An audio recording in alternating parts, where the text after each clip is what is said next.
Shalom, praise God. Day 157. Be the light in the world என்ற தலைப்பில் உபாகமம் 5ஆம் அதிகாரத்தில் உள்ள சிந்தனை துளிகளை கர்த்தரின் வெளிச்சத்தில் காண்போம். உபாகமம் 5ஆம் அதிகாரத்தை சிந்திக்கும் போது 2வது ஒரு செய்தி தொகுப்புக்கு வருகிறோம். அவர் நியாயப்பிரமாணத்தையும் அன்பு கீழ்ப்படிதலையும் குறித்து முக்கியமாக இந்த அதிகாரங்களில் வலியுறுத்துகிறார்.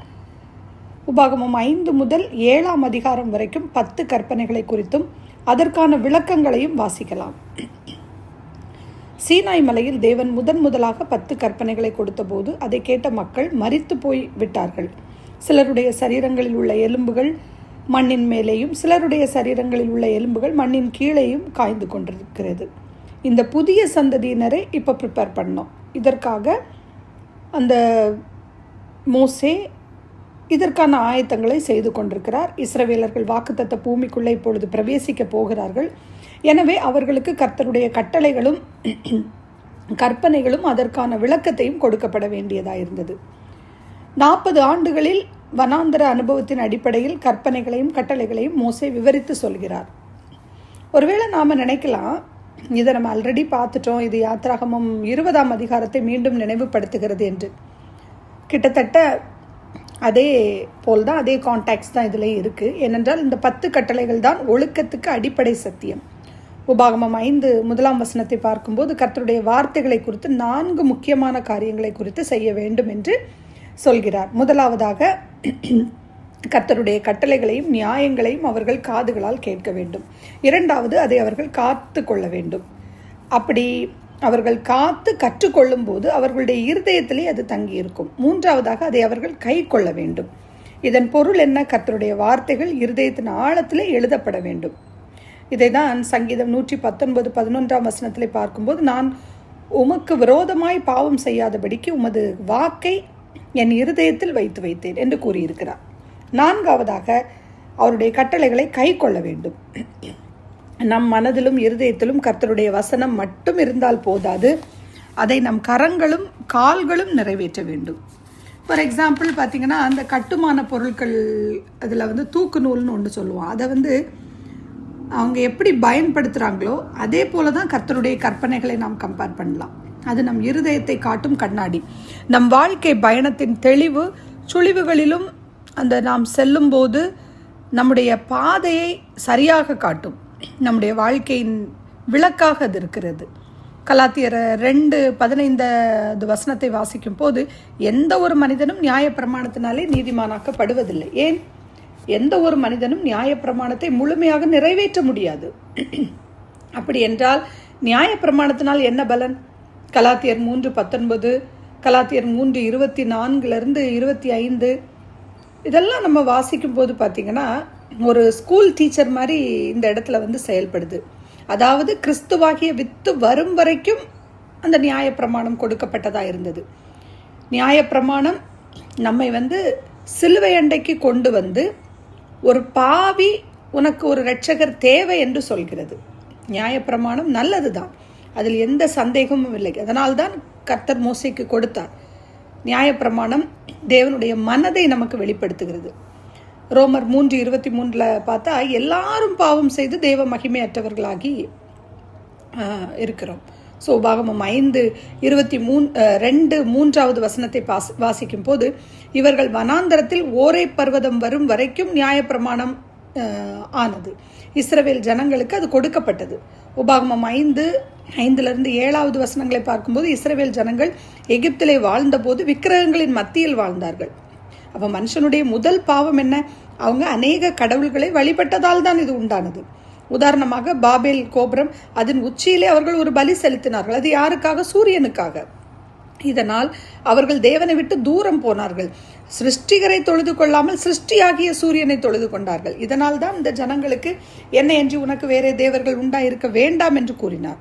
தாவீதின் காலத்திலே தான் கர்த்தரே இல்லை என்ற எண்ணம் மனிதனுக்குள்ளே வந்தது என்பது நாம் பார்க்கிறோம். பல வகையிலே தேவன் தன்னை தெரியப்படுத்தி இருந்தாலும் ஜனங்கள் அதை அறியாதவர்களாய் இருந்தார்கள். சங்கீதம் 14:1 வாசிக்கும் போது, தேவன் இல்லை என்று மதிக்கட்டவன் தன் இருதயத்தில் சொல்லிக் கொள்கிறான் என்று சங்கீதக்காரன் எழுதுகிறார்.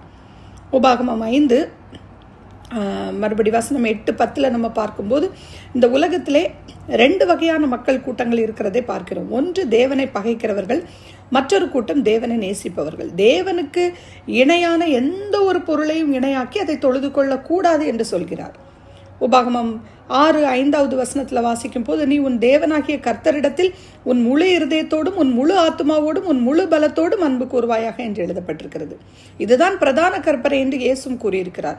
இன்றைக்கு பலர் நான் எந்த விக்கிரகத்தையும் வணங்குவதில்லை என்று சொன்னாலும் எபேசியர் 5:5 பார்க்கும்போது பொருளாசை ஒரு விக்கிரக ஆராதனை என்று சொல்லப்படுகிறது. நமக்கும் தேவனுக்கும் இடையே எது வந்தாலும் அது உங்களுடைய விக்கிரகமாகிறது. மேபி சிலருக்கு பேங்க் பேலன்ஸ் ரொம்ப விக்கிரகமாக இருக்கலாம், ஸ்போர்ட்ஸ் அவங்களுக்கு ரொம்ப கிரேசியாக இருக்கலாம், டிவி பார்க்காம இருக்க முடியாமல் இருக்கலாம், பிள்ளைகளோ அல்லது பெற்றோர்களோ அல்லது பேர பிள்ளைகளோ. இந்த காரியங்களில் நம்ம விக்கிரகங்களாக நம்ம வைத்து விடக்கூடாது. ரொம்ப கேர்ஃபுல்லாக இருக்கணும். அது எந்த காரியமாக இருந்தாலும் அது நம் விக்கிரகம் என்று மறந்து போகாதீர்கள்.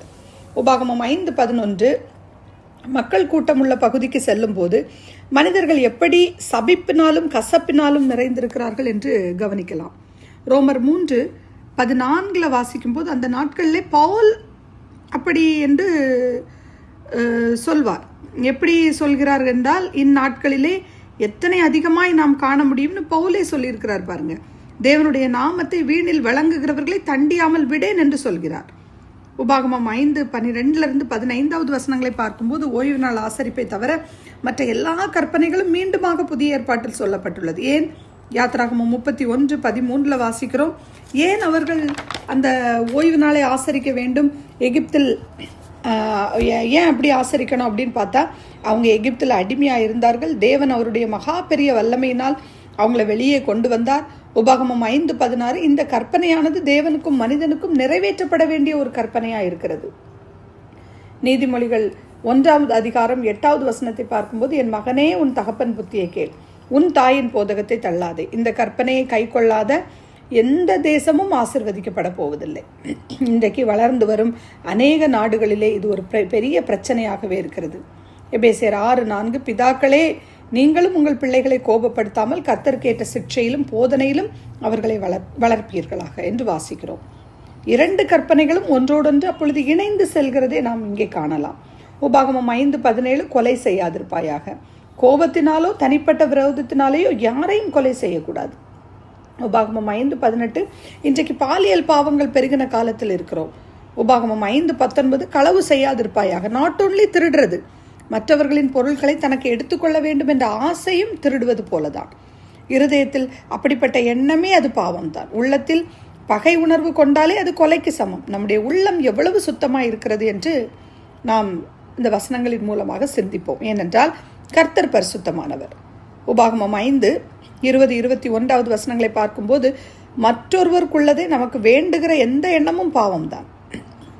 உபாகமம் 5:23-26 வரை பார்க்கும்போது, இப்படிப்பட்ட ஒரு பயங்கரமான அனுபவம் தான் மோசே தேவனிடத்திலிருந்து நியாயப்பிரமாணத்தை பெற்று தங்களுக்கு சொன்னால் போதும் என்று ஜனங்கள் பயந்து கூறினார்கள். ஏன்னா அவங்களால தாங்க முடியல. அவங்களுக்கு கடவுளை மீட் பண்ணுற அந்த ஒரு ஸ்ட்ரென்த் அவங்கள்ட்ட இல்லை. உபாகமம் 5:27 நாங்கள் கேட்டு அதன்படி செய்வோம்னு சொல்கிறாங்க, ஆனால் அவங்களால செய்ய முடியல. இப்பொழுது தங்கள் ஜனங்களுக்காக தேவனுடைய இருதய வேதனையை பாருங்கள்.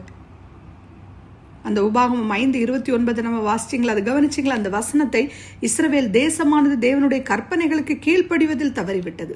அதுதான் பிரச்சனை. இது நமக்கும் ஒரு பாடமாக இருக்கிறது. அவர்களால் இந்த கற்பனைகளை காத்துக்கொள்ளாமல் போனது, நம்மாலும் இந்த கற்பனையை காத்துக்கொள்ள முடியாது.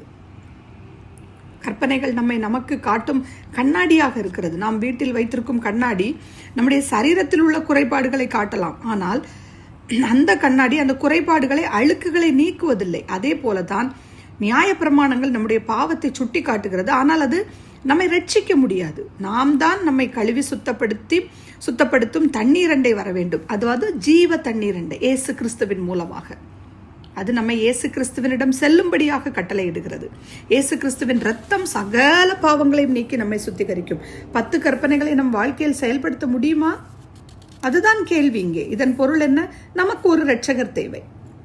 ஏசாயா 1:18 பார்க்கும்போது, வழக்காடுவோம் வாருங்கள் என்று சொல்கிறார். உங்கள் பாவங்கள் சிவேர் என்றிருந்தாலும் உறைந்த மலையை போல் வெண்மையாகும், அவைகள் இரத்தாம்பர சிவப்பா இருந்தாலும் பஞ்சை போலாகும் என்று அழைக்கிறார். இதை ஆழமாக சிந்திக்க வேண்டும். தேவனுடைய கற்பனைகளில் நாம் வாழ முடியாது. அதை ஏற்றுக்கொண்டு நம்முடைய இடத்திலே நம் பாவங்களுக்காக மரித்த இயேசு கிறிஸ்துவை விசுவாசித்தால் நம் பாவங்கள் மன்னிக்கப்பட்டு அவருக்கு முன்பாக நம்மை குற்றமற்றவர்களாக நிறுத்தும் என்பதில் எந்த சந்தேகமும் இல்லை. ஆமென். நாம் ஜெபிப்போம். எங்களை நேசிக்கின்ற நல்ல தகப்பனே, உம் இருதயத்தின் விருப்பங்கள் எல்லாவற்றையும் கற்பனையின் மூலமாக எங்களுக்கு வெளிப்படுத்தி இருக்கிறீரப்பா. நியாய பிரமாணங்கள் மூலமாக எங்களுக்கு வெளிப்படுத்தி இருக்கீங்க. உமக்கு நன்றி அப்பா. நீர் பரிசுத்தராய் இருப்பது போல நாங்களும் பரிசுத்தராய் இருக்க வேண்டும் என்று விரும்புகிறேன். நீர் செய்யாதே என்று சொல்கிறதை நாங்கள் செய்யாதவர்களாய் வாழ எங்களில் பலன் இல்லப்பா. உமது பரிசுத்த ஆவியானவர் மூலமாய் பலனை தந்து இரட்சகராகிய நீர் எங்களுக்கு சிலுவையில் சம்பாதித்த இரட்சிப்பினாலே நித்திய ஜீவனை பெற்றுக்கொள்ள எங்களுக்கு உதவி செய்யும். தொடர்ந்து வழி நடத்தும்.